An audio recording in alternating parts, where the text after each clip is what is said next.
అందరికీ నమస్తే. నేను మీ శివజ్యోతిని. ఒక 5-6 నెలల కిందట ఇట్లనే కూర్చొని నేను మీతో మస్తు ముచ్చట్లు మాట్లాడినా.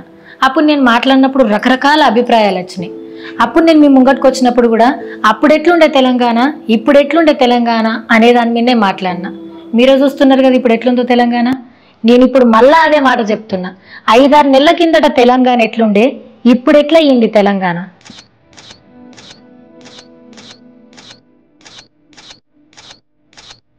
చూసిరు కదా అప్పుడు ఎట్లుండే తెలంగాణ, ఇప్పుడు ఎట్లా అయిపోయిందో. అయినా నేను మీకు వీడియోలో చూపియాలనా? నేనే మిమ్మల్ని అడుగుతున్నా, మీరే నాకు చెప్పాలి.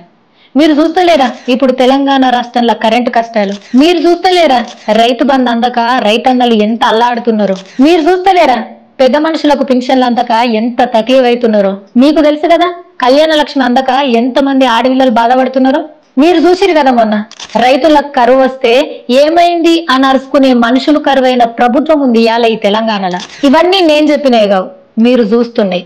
అందుకే మీకు మళ్ళొకసారి గుర్తు చేస్తున్నా, దయచేసి ఈ వీడియోని ఎండు దాకా చూడండి, అందరికీ షేర్ చేయండి. 60 ఏళ్ల తెలంగాణ రాష్ట్ర ఆకాంక్షను నిజం చేసి తెచ్చుకున్న తెలంగాణను 10 ఏళ్ల లోపే 60 ఏళ్లలో జరగని అభివృద్ధిని చేసి చూపించింది.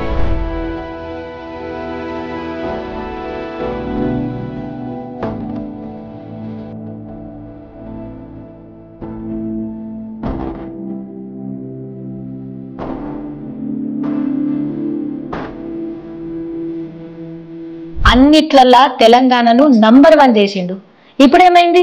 తెలంగాణ అందరి ముంగట నవ్వుల పాలైంది. ఇవన్నీ చూసినా నేను ఎంత చెప్పినా కొంతమంది అనుకుంటూనే ఉంటారు, ఏహే ఈమె ఎంపీ ఎలక్షన్ల కోసం వచ్చింది మళ్ళా ప్రచారం చేస్తుంది అని. ప్రచారం కాదు, జరుగుతున్న వాస్తవాలనే మీకు గుర్తు చేస్తున్నా, జరుగుతున్న వాస్తవాలనే మీకు చూపిస్తున్నా. మీరు చూడలేదా? నిజం చెప్పుర్రి. రైతు బంధు ఇవ్వుర్రి అని అడిగితే రైతుల్ని ఇష్టం వచ్చినట్టు ఎట్లా మాట్లాడుతున్నారో నాయకులు. అన్నదాతలను పట్టుకొని రైతులను పట్టుకొని రైతు బంధు అడిగానని చెప్పుతూ కొట్టున్నట్టవా? ఇన్ని గుండెలుగా మీకు ఎంత మాట్లాడతారు? కండ కావడమా? మీరు చూడలేదా ఆటో డ్రైవర్ అన్న గోసలు? కుటుంబాన్ని నడుపుకోనికి వాళ్ళు ఎంత తిప్పలు పడుతున్నారు.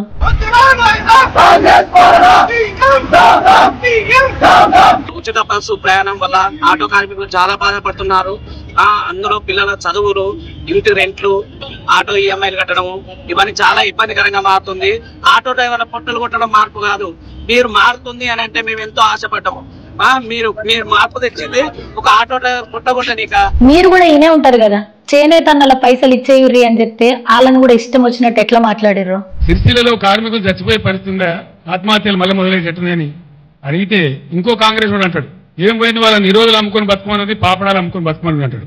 నిరోధులు అమ్ముకొని బతకన్నారా? కుక్కల కొడుకులారా మీరు? మనుషులా మీరు? లక్షలాదిగా ఉండేటువంటి చేనేత కార్మికుల మనోభావాలు దెబ్బతీస్తారా మీరు? మీరు ఇచ్చిన పీక్తే పీకింది ఇవ్వకపోతే శాత కాకపోతే ఇవ్వకుండా కానీ నిరోధులు అమ్ముకొని బతుకుని, పాపడాలు అమ్ముకొని బతుకున్నట్టు వాళ్ళు మనుషులా కనబడతలేరా?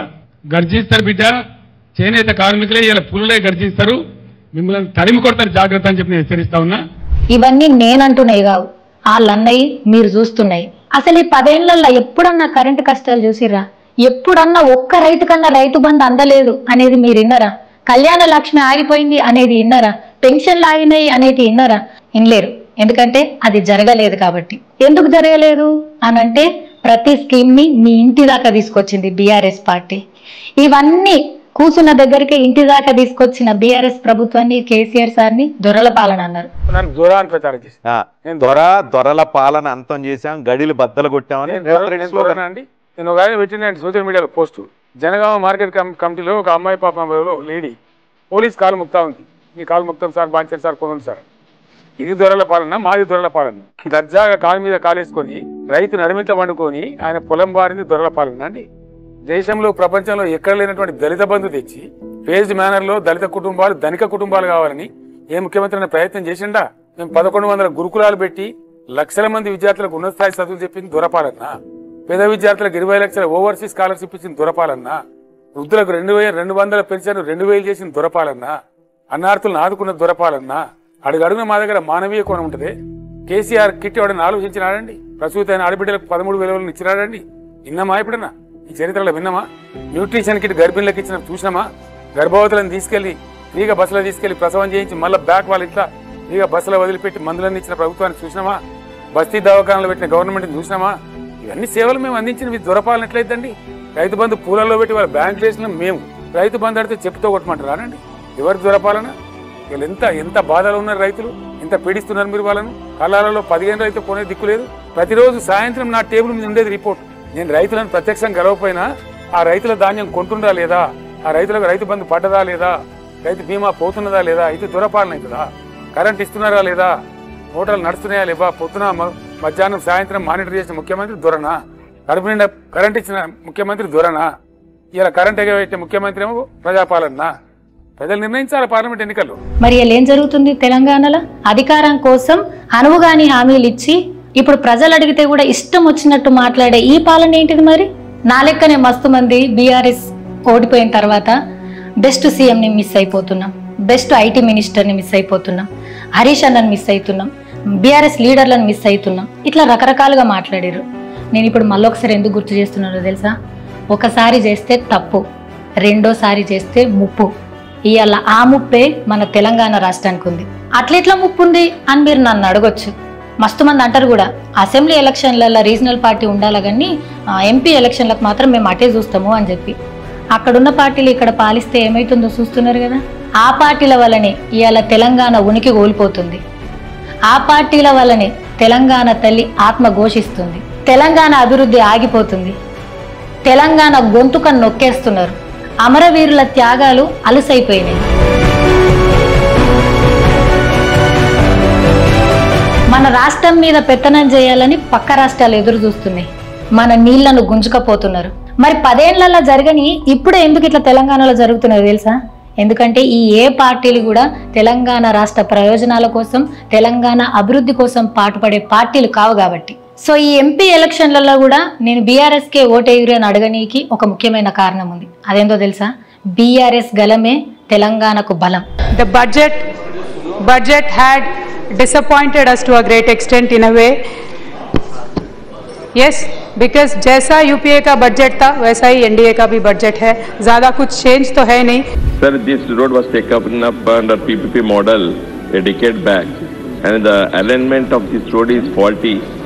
Every day there are many accidents occurring on this road, and there is huge traffic.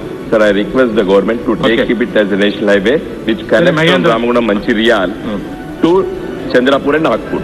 అప్పటి తెలంగాణ ప్రత్యేక రాష్ట్ర ఉద్యమం నుంచి 10 ఏళ్ల బీఆర్ఎస్ పాలనలో ఉన్న ఎంపీలందరూ కూడా మన తెలంగాణ గొంతుకను గట్టిగా వినిపించారు.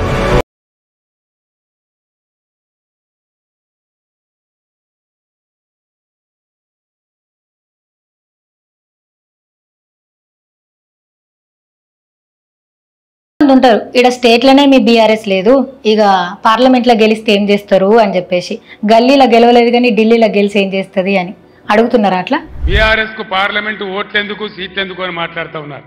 ఇప్పుడే కావాలి బీఆర్ఎస్ కు పార్లమెంట్ లో ఓట్లు, సీట్లు ఎందుకు? ఆనాడు నన్ను మీరు ఆశీర్వదించకపోతే, నేను వెళ్లి కరీంనగర్ ఎంపీ గెలవకపోతే, పార్లమెంట్ లో నేను తెలంగాణ బిడ్డగా గర్జించకపోతే మనకు తెలంగాణ రాష్ట్రం ఎక్కడి నుంచి వచ్చేది?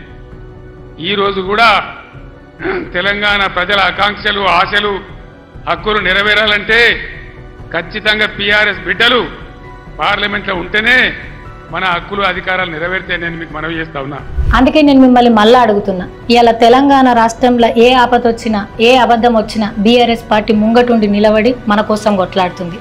అట్లనే మన రాష్ట్రానికి ఎసొంటి ఇబ్బంది రావద్దు అంటే బీఆర్ఎస్ ఎంపీలు మాత్రమే ఫైట్ చేయగలుగుతారు. నేను మరీ ముఖ్యంగా అందుకే ఈసారి ఈ వీడియో చేస్తున్నా. నాకు తెలుసు మీరందరూ ఏమనుకున్నారు ఎన్నికలప్పుడు, ఈడ మా ఎమ్మెల్యే పోయినా సరే ఆడ కేసీఆర్ సార్ వస్తే చాలు అని అనుకున్నారు. ఎలక్షన్లో ఏమొచ్చినా సరే సార్ మీద ప్రేమ రవ్వంత కూడా తగ్గలేదు. అట్లనే సార్ కూడా తెలంగాణ అంటే కూడా రవ్వంత ప్రేమ తగ్గలేదు. ఎందుకు చెప్తున్నా అంటే 70 ఏళ్ళ వయసులో ఆయన హెల్త్ బాగాలేదు. మంచి మంచి పదవులు, మంచి మంచి ప్లేస్లలో ఉన్నోళ్ళు కూడా పార్టీని కష్టకాలంలో వదిలేసి వెళ్ళిపోతున్నా. ఎన్ని పరిస్థితులు వచ్చినా సరే అవన్నిటిని తట్టుకొని పక్కకు పెట్టి కేవలం తెలంగాణ రాష్ట్రం కోసమే కొట్లాడుతున్నాడు కేసీఆర్ సార్.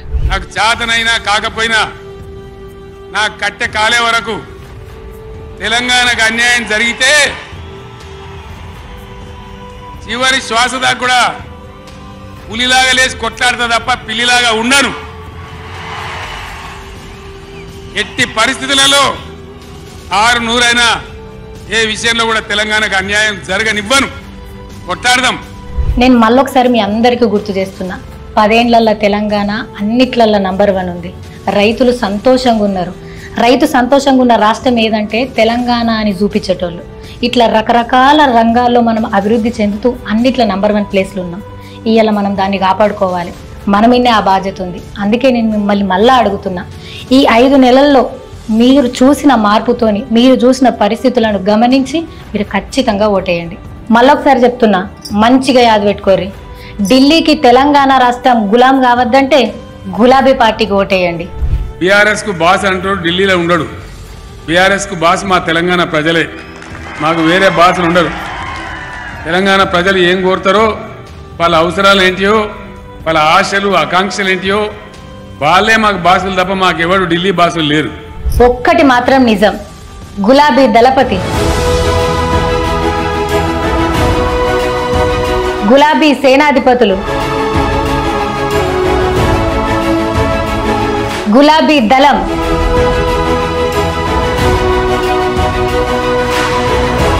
గులాబీ సైనికులు,